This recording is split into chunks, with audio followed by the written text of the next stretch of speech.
From CBC cameraman Dave Ray gives you an idea of the dangers faced by Canadian forces in Afghanistan. But try telling that to the folks at Fox News. Anger continues to build across Canada today because Fox commentators insulted the Canadian military in a recent broadcast. They found it funny that a Canadian general had suggested this country's forces could use a rest. Iona Romiliotis has that story.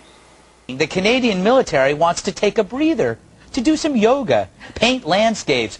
Okay, yes, it's Fox, but even from a cable network that thrives on being controversial, this, it seems, is just too much. I didn't even know that they were in the war.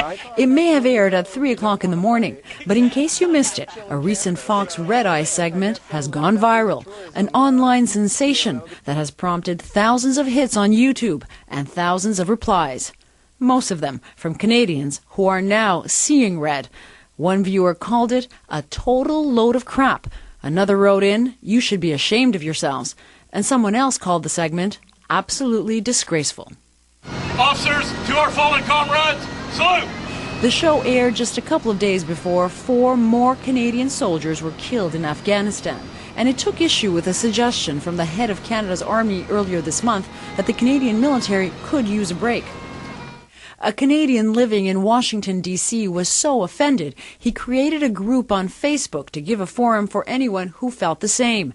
We caught up with Ewan Dunbar over the internet. I thought it was just ignorant bigotry. Isn't this the perfect time to invade this ridiculous country? They have no army. The Red Eye does bill itself as revisionist history at its best.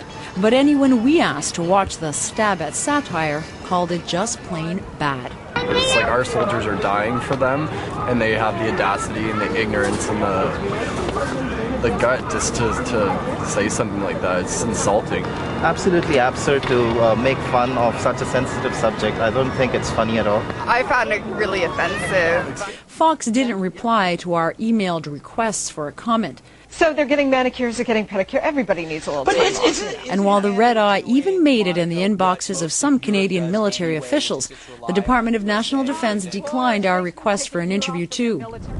But at the Edmonton Garrison, some military wives were talking. You know, I don't know whether to be offended or just kind of like sad that they don't know, or you know, that they're making light of it. Come on by while we nap. Exactly. It sounds like if Fox was trying to make a joke. On this side of the border, at least, no one seems to get it. Ioana Romiliotis, CBC News, Toronto.